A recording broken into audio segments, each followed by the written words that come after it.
لا إله إلا الله وحده لا شريك له وأشهد أن محمدا عبده ورسوله يا أيها الذين آمنوا اتقوا الله حق تقاته ولا تموتن إلا وأنتم مسلمون سبحان ربك رب العزة عما يصفون وسلام على المرسلين والحمد لله رب العالمين.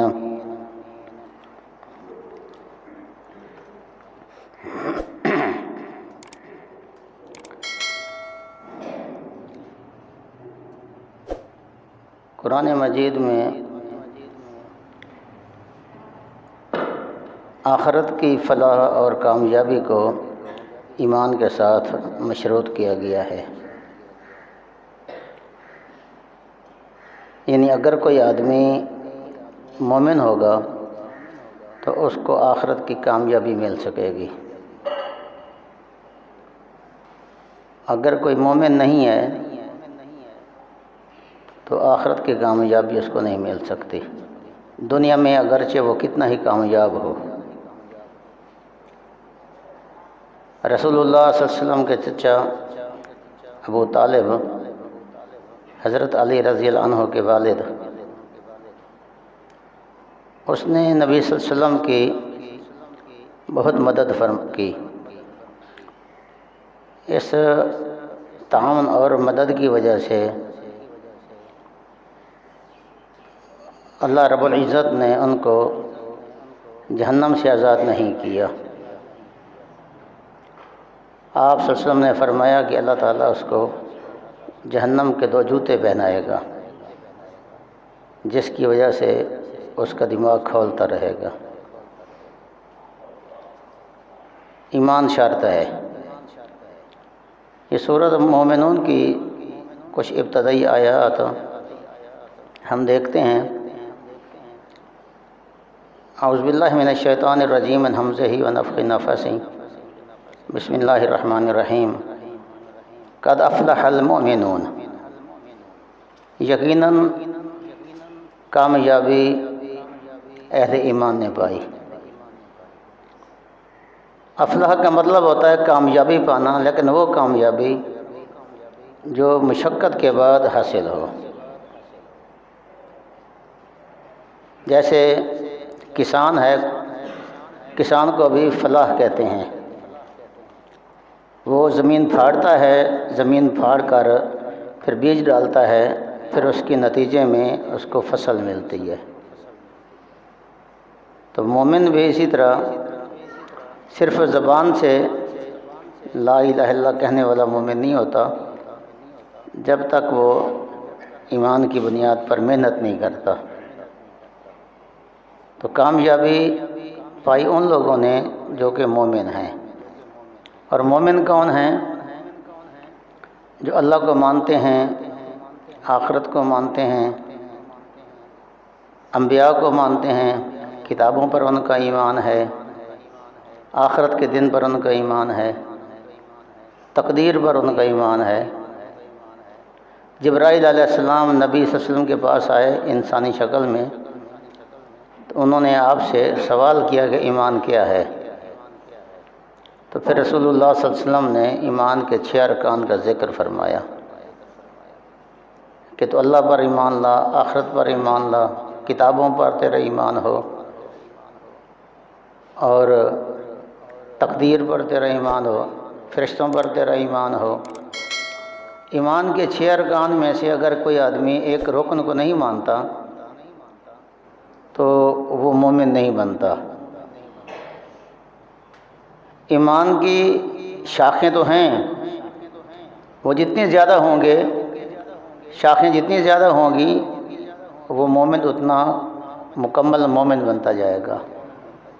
جیسے درخت کی اگر پوری شاخیں ہوں، درخت پیارا لگتا ہے، ہرا بھرا ہوتا ہے، چھاؤں دیتا ہے، پھل دیتا ہے. اگر درخت کی شاخیں کم ہونا شروع ہو جائیں، کوئی سوکھ جائے، پھل نہ دے، وہ درخت تو رہے گا جب تک وہ درخت کہلائے جانے کا حقدار ہے. ایسے ہی اگر کوئی مومن آدمی ہے، اس میں کچھ خصوصیات کم ہو جائیں حسن اخلاق کی کمی ہے، نوافل نہیں پڑھتا، یہ کمیوں کوتاہیوں کے باوجود وہ مومن رہے گا جب تک اس کی جو بنیادی چیزیں ہیں ایمان کی اس میں موجود رہیں گی تو وہ مومن رہے گا، اگرچہ درجے کے اعتبار سے کم یا کمتر ہوتا جائے گا۔ ایمان کی 70 سے زیادہ شاخیں ہیں، سب سے افضل شاخ لا الہ الا اللہ کا کہنا ہے، اور سب سے چھوٹی شاخ راستے سے تکلیف دہ چیز ہٹا دینی ہے۔ گوبر ہے، کانٹا ہے، راستے پر پڑا ہے، اس کو ہٹا دینا، یہ بھی ایمان ہے۔ حیا بھی ایمان ہے، نماز پڑھنا بھی ایمان ہے۔ تو جیسے جیسے شاخیں بڑھتی جائیں گی ایمان بڑھتا جائے گا، جیسے جیسے شاخوں میں کمی آتی جائے گی ایمان گھٹتا جائے گا۔ اس لیے علماء امت کا جو قول ہے ایمان بڑھتا بھی ہے گھٹتا بھی ہے۔ نیک اعمال کے ذریعے اور اچھی محفلوں میں، اچھی مجلسوں میں، اچھے دوستوں میں بیٹھنے سے ایمان بڑھتا ہے، اور برائی کرنے سے اور برے ماحول میں رہنے سے ایمان گھٹتا ہے۔ ایمان سدا ایک جیسا نہیں رہتا۔ تو ایمان کے ارکان میں سے کوئی رکن اگر غائب ہو جاتا ہے تو وہ مومن نہیں رہتا۔ تو کامیابی کن لوگوں کو حاصل ہے؟ جو مومن ہیں۔ پھر اللہ رب العزت نے مومنوں کی کچھ صفتیں بیان کی ہیں، اور اس کی بہت سی صفتیں ہیں۔ یہاں سورۃ مومنون میں اللہ تعالیٰ نے اس کی کچھ بنیادی صفتیں بیان کی ہیں۔ بنیادی صفت کیا ہے؟ الذین ھم فی صلاتہم خاشعون، وہ لوگ ہیں جو اپنی نماز میں عاجزی اختیار کرتے ہیں۔ یہ نہیں فرمایا کہ وہ نماز پڑھتے ہیں۔ کوئی اگر آدمی نماز نہیں پڑھتا تو وہ مومن نہیں ہے، وہ کافر ہے۔ صحابہ کرام کا، جمہور صحابہ کرام کا یہی قول ہے، اور ترمذی کی ایک حدیث میں بھی ہے کہ صحابہ کہتے ہیں کہ ہم اعمال کے ترک میں سے، اعمال چھوڑنے میں سوائے نماز کے کسی عمل کو کفر نہیں سمجھتے تھے۔ یہ نماز کا چھوڑنا ایک ایسا عمل ہے جس سے آدمی کافر ہو جاتا ہے، اور نہ اس کو رشتہ دینا جائز ہے، نہ ایسی عورت کو گھر لانا جائز ہے، نہ ایسے آدمی کا جنازہ پڑھنا جائز ہے۔ حرام ہے ایسے آدمی کا جنازہ پڑھنا جو اپنی زندگی میں نماز نہیں پڑھتا۔ جو اللہ کی نماز نہیں پڑھتا آپ اس کے اوپر نماز کیوں پڑھیں؟ ہاں، جو آدمی نماز پڑھتا ہے، جو نماز پڑھتا ہے وہ مومن ہے، اس کی قبولیت کا معاملہ اللہ کے ہاتھ میں ہے۔ تو قد افلح المؤمنون الذین ھم فی صلاتہم خاشعون۔ مومن کون آدمی ہیں؟ جو اپنی نماز میں خشوع اختیار کرتے ہیں، عاجزی اختیار کرتے ہیں۔ نماز میں انکساری ہوتی ہے، اور انکساری کا جو محل ہے، انکساری کا جو مقام ہے وہ دل ہے۔ آپ نے فرمایا کہ التقوی ہا ہنا، تقوی یہاں ہے، دل میں ہے۔ اگر دل میں تقوی ہے تو پھر اس تقوی کے اور خوف کے آثار انسانی جسم پر بھی ہوتے ہیں۔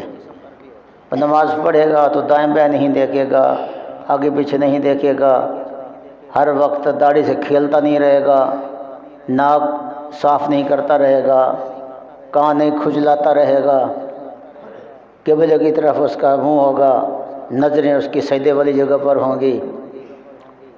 اگر دل کے اندر خشیت ہے تو اس خشیت کے اثرات انسان کے بدن پر بھی ہوتے ہیں۔ یہ خشیت، یہ خوف جو ہے، یہ نماز کی ادائیگی کے لیے شرط نہیں ہے، لیکن قبولیت کے لیے شرط ہے۔ اگر کوئی آدمی نماز کی ادائیگی میں کمی بیشی کرتا ہے، حکم کے لحاظ سے تو ہم کہیں گے کہ اس کی نماز ہو گئی ہے، لیکن قبولیت کے لحاظ سے اللہ کے ہاں اس کا معاملہ ہے کہ اس کی نماز کس درجے کی قبول ہوئی ہے۔ حدیث میں آتا ہے کہ آدمی نماز پڑھتا ہے، بعض دفعہ اس کی نماز کا 10واں حصہ قبول ہوتا ہے، اور بعض دفعہ اس کی نماز کا 9واں حصہ قبول ہوتا ہے، بعض دفعہ اس کی نماز کا 8واں حصہ قبول ہوتا ہے، 7واں حصہ قبول ہوتا ہے، 6واں حصہ قبول ہوتا ہے، 5واں حصہ قبول ہوتا ہے، 4تھا حصہ قبول ہوتا ہے، 3را حصہ قبول ہوتا ہے، اور بعض دفعہ اس کی آدھی نماز قبول ہوتی ہے۔ یعنی جتنی آپ نماز حسن کے ساتھ پڑھیں گے اور توجہ کے ساتھ پڑھیں گے اور خوف کے ساتھ پڑھیں گے، پھر نماز کے اندر نماز ہی کا خیال ہو، نماز میں کوشش کرنی ہے کہ دائیں بائیں کے خیالات نہ آئیں، اگر آ جاتے ہیں تو ان کو جھٹک دیا جائے، یہ خشیت ہے۔ الذین هم فی صلاتہم خاشعون، وہ اپنی نمازوں میں خشوع اختیار کرتے ہیں، ڈر ڈر کے نماز پڑھتے ہیں۔ رسول اللہ صلی اللہ علیہ وسلم جب نماز پڑھتے ہیں تو صحابی بیان کرتا ہے کہ آپ صلی اللہ علیہ وسلم نماز میں ایسے روتے، ایسے محسوس ہوتا جس طرح ہانڈی چولہے پر چڑھی ہوئی ہے اور ابل رہی ہے،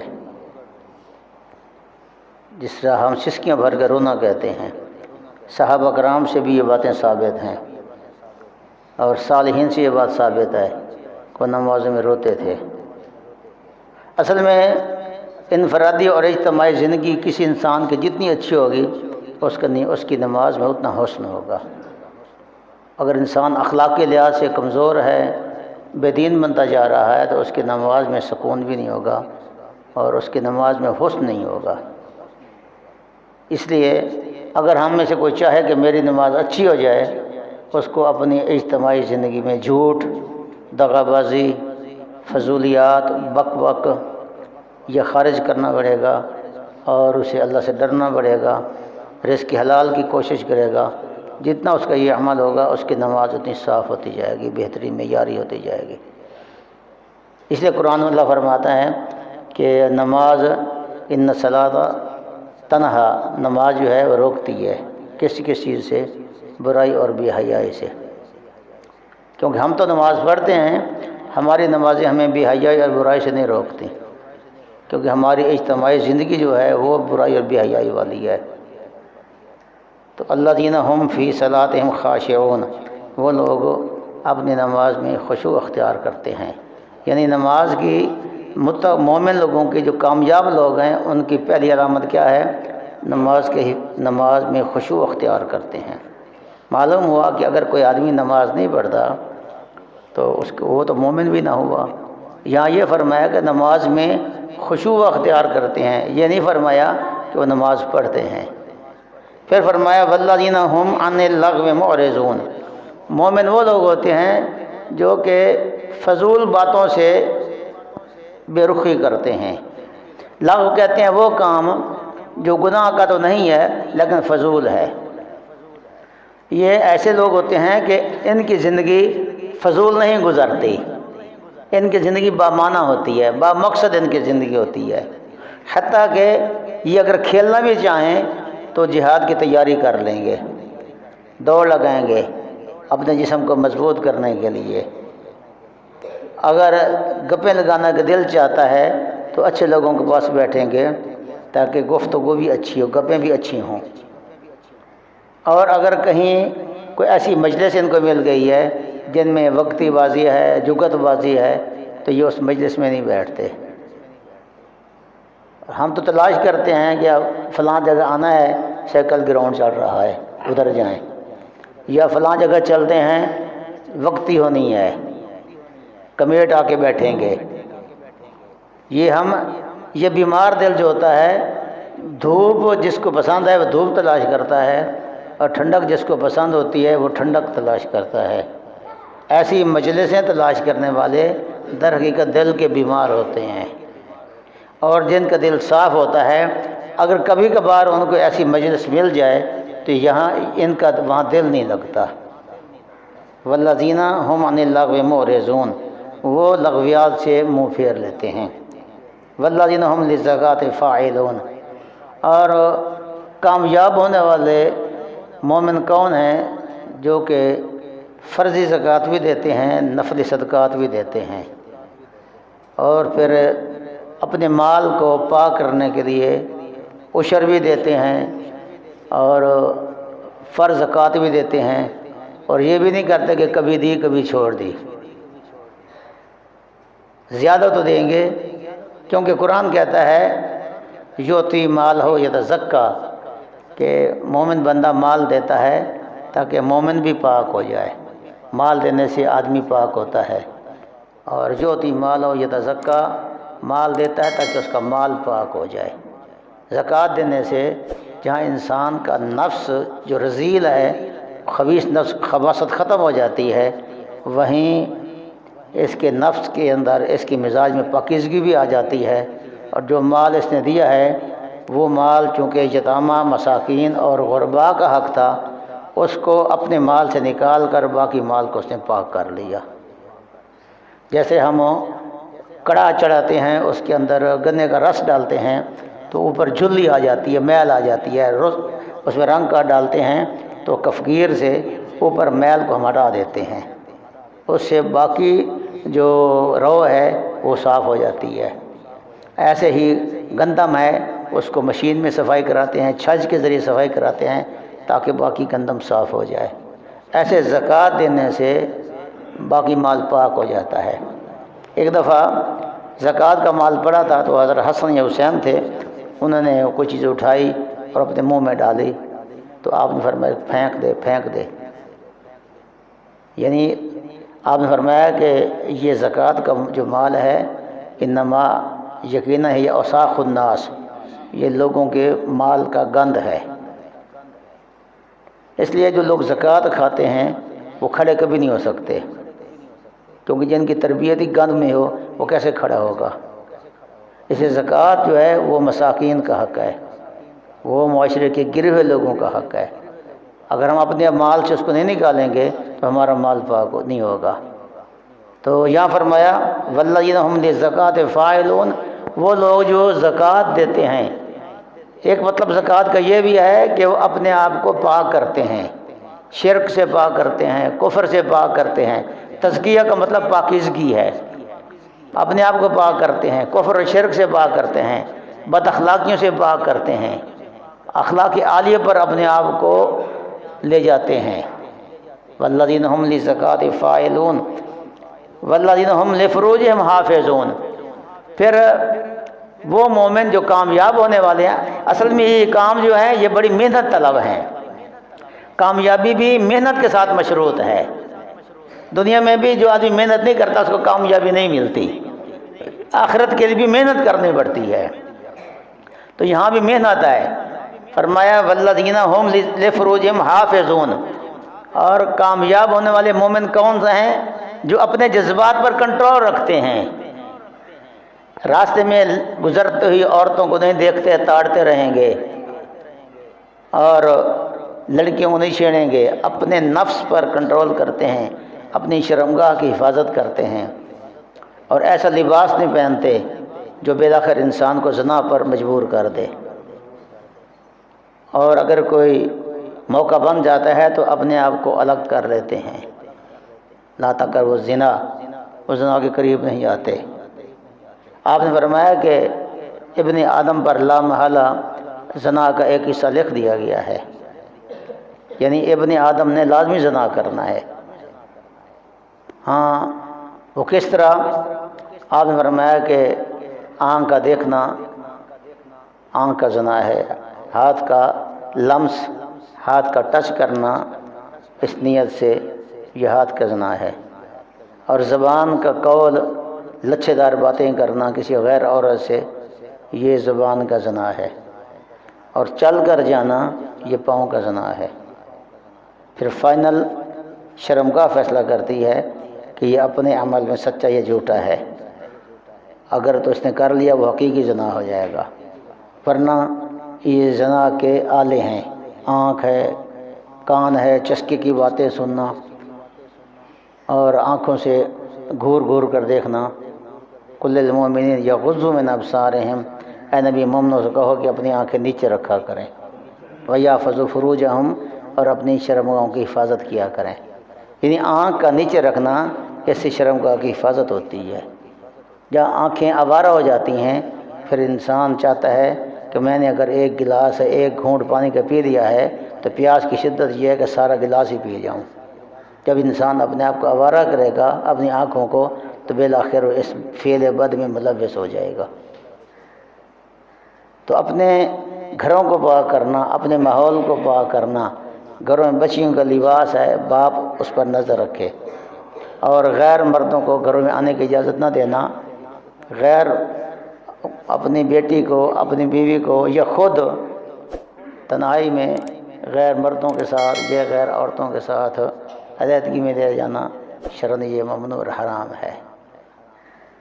کسی مومن کے لائق نہیں ہے کہ وہ کسی عورت کے پاس رات گزارے اگر اس کے گھر میں اس کا محرم نہیں ہے تو۔ اکیلی عورت ہے تو وہاں آدمی کو نہیں رہنا چاہیے۔ یہ کہتے ہیں میرے چاچے کی بیٹی ہے، مامے کی بیٹی ہے، یہ تو زنا کے قریب کرنے والی باتیں ہوتی ہیں۔ ایک صحابی نے پوچھا یا رسول اللہ صلی اللہ علیہ وسلم، باقی لوگ تو پردہ کرتے ہیں، میری بیوی کسی کے سامنے نہیں جاتی، ارأیت الحموا، یہ جو کزن ہیں، پھوپھی کا بیٹا، ماموں کا بیٹا، چچا کا بیٹا، ان کے بارے میں کیا حکم ہے؟ آپ نے فرمایا کہ الحم والموت، یہ جو قریبی رشتہ دار ہیں جن سے نکاح نہیں ہو سکتا، ان سے علیحدگی، ان سے بے پردگی تو موت ہے۔ یہاں تو سارے واقعات، باقی پر تو آدمی اعتماد نہیں کرتا، یہاں تو اعتماد کرتا ہے کہ اپنے ہوں گے، اور ساری تباہی یہی کرتے ہیں۔ تو نکاح کے بارے میں یاد رکھیں، پردے کے بارے میں، جس عورت سے پردہ ہو شرعاً فرض ہے اس سے نکاح نہیں ہے، اور جس سے نکاح ہے اسے پردہ نہیں ہے۔ ماں سے پردہ نہیں ہے، نکاح جائز نہیں ہے، پھوپھی سے پردہ نہیں ہے، خالہ سے پردہ نہیں ہے، بہن سے پردہ نہیں ہے، ان سے نکاح بھی نہیں ہے۔ جن سے کبھی نکاح نہیں ہو سکتا ان سے پردہ موجود ہے۔ تو یہ ہم اس کو معمولی چیز سمجھتے ہیں، یہ فرائض میں شامل ہے۔ تو دوسرا یہ بھی اللہ فرماتے ہیں کہ والذین ھم لفروجہم حافظون، وہ لوگ اپنی شرمگاہوں کی حفاظت کرتے ہیں، الا علی ازواجہم او ما ملکت ایمانہم، سوائے اپنی بیویوں کے یا اپنی لونڈیوں کے۔ شریعت نے دو جگہ یہ انسان کو اپنی شہوت کی اجازت دی ہے، یا اس کی بیوی ہے یا اس کی لونڈی ہے۔ لونڈی جو کافر کی عورتیں ہیں، جنگوں میں گرفتار ہوتے ہیں، یا بیویاں ہیں، اس کے علاوہ جتنے نکاح ہیں یا اس کے علاوہ جتنے بھی کوئی صورت نکاح کی ہیں ساری حرام ہیں۔ متع کا نکاح وقت متعین کے لیے کسی عورت کو پیسہ دیا، جو کہ شیعہ حضرات کے ہاں عام ہے، ان کے مذہب میں شامل ہے، شیعہ کے ہاں متع کرنے کی بہت فضیلت ہے، یہ حرام ہے، یہ زنا کی شکل ہے۔ اسلام سے پہلے یہ تھا، پھر ایسے ایسے اسلام نے اس کو حرام کر دیا۔ جنگ خیبر کے موقع پر متع بھی حرام کر دیا، اور پہلے گدھوں کا گوشت بھی صحابہ کرام کھاتے تھے۔ جنگ خیبر کے موقع پر رسول اللہ صلی اللہ علیہ وسلم نے حکم دیا کہ جو ہنڈیاں پک رہی تھیں، گدھے کے گوشت چڑھے ہوئے تھے، ان کو بھی اڈیل دیا گیا۔ اسی طرح متع کے علاوہ نکاح شغار ہے، وٹے سٹے کا نکاح، یہ بھی حرام ہے۔ اپنی بیٹی دی، اس کی بیٹی لے لی، تبادلہ کر لیا، یہ نکاح وٹے سٹے کا نکاح ہے، یہ بھی حرام ہے۔ اس طرح حلالہ کرنا، حلالہ بھی حرام ہے۔ ہمارے ہاں یہ حلالہ عام ہو گیا ہے کہ طلاق دی ہے تو مولوی صاحب کہتے ہیں حلالہ کرو۔ حلالہ کا مطلب ہے ہیلا کر کے جو چیز حرام ہے، ہیلے کے ذریعے اس کو حلال کرنا، ہیلے کے ذریعے حلال کرنا۔ بنی اسرائیل پر چربی حرام، ان پر ہفتے کے دن شکار حرام تھا، تو انہوں نے ہیلا کیا، پانی کی نالیاں بنا کر وہ مچھلیاں اوپر آ جاتی تو اتوار کو پکڑ لیتے، یہ بھی ایک حلالہ تھا، ہیلا تھا، یہ بھی حرام ہے۔ جب عورت کو طلاق دے دیا ہے تو عورت حرام ہو گئی ہے۔ اب ایک دن کے لیے، ایک رات کے لیے کسی سے نکاح کروانا، اس سے ہم استری کروانا، یہ مسلمان چھوڑ انسانیت کی غیرت کے بھی خلاف ہے، تو یہ بھی حرام ہے۔ نکاح کی صورت بھی حرام ہے۔ اسلام سے پہلے نکاح کی کئی صورتیں تھیں، مثلاً حضرت عائشہ فرماتی ہیں، ایک تو نکاح کی یہ جو ہمارے ہاں صورت ہے کہ کوئی آدمی پیغام بھیجتا ہے اپنی بیٹی کا، اپنی بہن کا، یا اپنی کسی رشتہ دار کو مجھے رشتہ دے دو، ایک صورت تو یہ تھی، یہ جائز تھی۔ دوسری صورت یہ تھی کہ اگر کوئی عورت حیض سے صاف ہو جاتی تو اس کا مرد کہتا کہ تو فلاں آدمی کو بلا لے اور اس سے ہم بستری کروا، پھر اچھی نسل کا بچہ لینے کے لیے، یہ بھی اسلام سے پہلے ایک طریقہ تھا۔ اچھی نسل کا بچہ لینے کے لیے اس کے وہ آدمی اس کے پاس آتا اور ہم بستری کرتا، پھر مرد اس سے اس وقت تک الگ رہتا جس وقت تک اسے پتہ ہو جاتا کہ یہ پریگننٹ ہو گئی ہے، حاملہ ہو گئی ہے۔ اس کے بعد چاہتا اس سے تعلق رکھتا، چاہے نہ رکھتا۔ ایک طریقہ یہ تھا کہ کوئی عورت 10 سے کم مردوں کے ساتھ تعلق رکھتی، لوگ آتے اس کے ساتھ تعلق رکھتے، جب 10 سے کم بچے، جب عورت حاملہ ہو جاتی تو پھر وہ عورت ان کو بلاتی تھی جنہوں نے ان سے تعلق رکھا تھا، وہ جس کے نام لگا دیتی کہ یہ بچہ تیرا ہے، وہ اسی کا ہو جاتا، وہ اس کا باپ بن جاتا۔ ایک صورت یہ تھی چوتھی کہ وہ کنجریاں وہ اپنے گھروں پر جھنڈے لگا دیتی تھیں، تو لوگ آتے اور ان کے ساتھ ان کے تعلق ہوتے، کئی لوگ کام ان کے ساتھ تعلق رکھتے۔ جب وہ عورت حاملہ ہو جاتی تو پھر قیافہ شناس کو بلایا جاتا، جو اس فن کے ماہر تھے، اس بچے کی شکل کس کے ساتھ ملتی ہے، تو وہ قیافہ شناس بتاتا کہ اس بچے کے پاؤں، آنکھیں اور اس کی پنڈلیاں ان میں سے فلاں کے ساتھ ملتی ہیں، جیسے کھوجی ہوتے ہیں، تو اس کے بعد وہ بچہ اس کے ذمہ لگ جاتا تو اس کا باپ ہے۔ یہ نکاح کی ساری شرطیں، ساری صورتیں حرام ہو گئیں۔ یا ایک صورت جو قرآن نے قرار دی ہے الا علی ازواجہم او ما ملکت ایمانہم، یا وہ نکاح ہے، بیویاں ہیں یا لونڈیاں ہیں، فإنہم غیر ملومین، تو پھر مرد پر کوئی ملامت نہیں ہے۔ اس کے سوا انسان جتنے بھی صورتیں ہیں خواہش نفس کی تکمیل کی ساری حرام ہو گئیں، باقی ساری وہ صورتیں حرام ہیں۔ چند لوگ ایسے ہیں جو کہتے ہیں نکاح کی ضرورت ہی نہیں ہے، مثلا جوگی ہیں، مذہبی لوگ ہوتے ہیں، یہ عیسائی ہیں، اپنے عبادت خانے کے مجاور ہوتے ہیں، وہ نکاح نہیں کرتے ساری زندگی۔ بعض صحابہ نے بھی اس خواہش کا اظہار کیا تو رسول اللہ صلی اللہ علیہ وسلم نے ان کو ڈانٹ دیا۔ بعض کہتے ہیں آزاد ہے، لو میرج نہیں ہے، گرل فرینڈ بناؤ جتنے چاہو، جیسے امریکہ، برطانیہ، ممالک میں ہے۔ شریعت نے نکاح نہ کرنے کو بھی حرام قرار دیا ہے اور اس آوارہ گردی کو بھی حرام قرار دیا ہے۔ شریعت یہ کہا ہے کہ کوئی مرد ایک عورت سے 2 سے 3 سے 4 تک نکاح کر سکتا ہے، اس سے زیادہ نکاح نہیں کر سکتا۔ ایٹ اے ٹائم اس کے پاس 4 عورتیں رہ سکتی ہیں۔ تو یہاں اللہ رب العزت فرماتے ہیں کہ صرف بیویاں حلال ہیں یا لونڈیاں حلال ہیں۔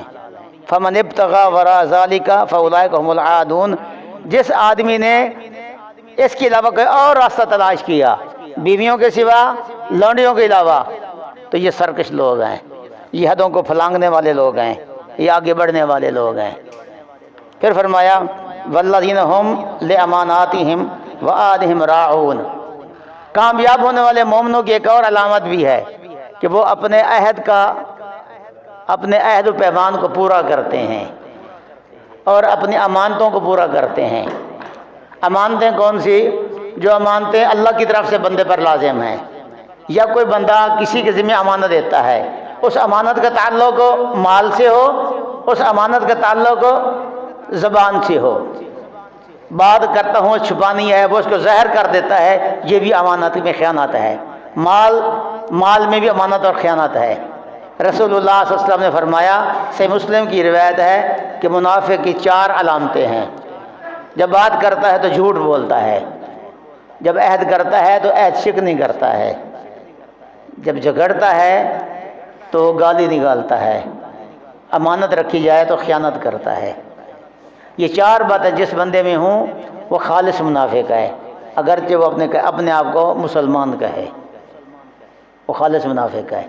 اگر ان میں سے کوئی ایک علامت پائی جاتی ہے تو یہ منافقت کی ایک علامت ہے۔ تو یہاں فرمایا جو مومن کامیاب ہونے والے لوگ ہیں وہ اپنے عہدوں کا اور اپنی امانتوں کا پاس کرتے ہیں۔ والذین هم علی صلواتہم یحافظون، پھر فرمایا کہ وہ مومن کامیاب ہونے والے ہیں جو اپنی نماز کی حفاظت کرتے ہیں، وقت پر پڑھتے ہیں، پوری پڑھتے ہیں، اس میں اہتمام کرتے ہیں کہ میری سنتیں پوری ہو جائیں، اس میں کوئی سنت رہ نہ جائے، اور خشوع اس میں باقاعدگی سے پڑھتے ہیں، وقت کا خیال رکھتے ہیں۔ یعنی کامیاب مومن کے لیے نماز کا خشوع کے ساتھ پڑھنا اور آخر میں نماز کی محافظت اور نماز کا دھیان کرنا یہ ضروری ہے۔ پھر فرمایا کہ اولئک هم الوارثون، یہ لوگ بنیں گے وارث جنت فردوس کے، یعنی اگر یہ چیزیں موجود نہیں ہیں تو جنت الفردوس کے وارث نہیں ہیں۔ جو اپنی آنکھوں کی حفاظت نہیں کرتے، جو اپنی نمازوں کا خیال نہیں کرتے، خشوع اختیار نہیں کرتے، عہد و پیمان کو پورا نہیں کرتے، اپنی امانتوں کا امانتوں میں خیانتوں سے بچتے ہیں، تو یہ باتیں اگر اس میں موجود ہیں تو وہ آدمی، وہ مومن کامیاب ہونے والے ہیں۔ اس میں محنت خرچ ہوتی ہے، تو ہم اللہ سے دعا کرتے ہیں کہ اللہ تعالیٰ ہمیں ایسے مومنوں میں شامل فرمائے۔ سبحان ربک رب العزت عما یصفون وسلام علی المرسلین والحمد للہ رب العالمین۔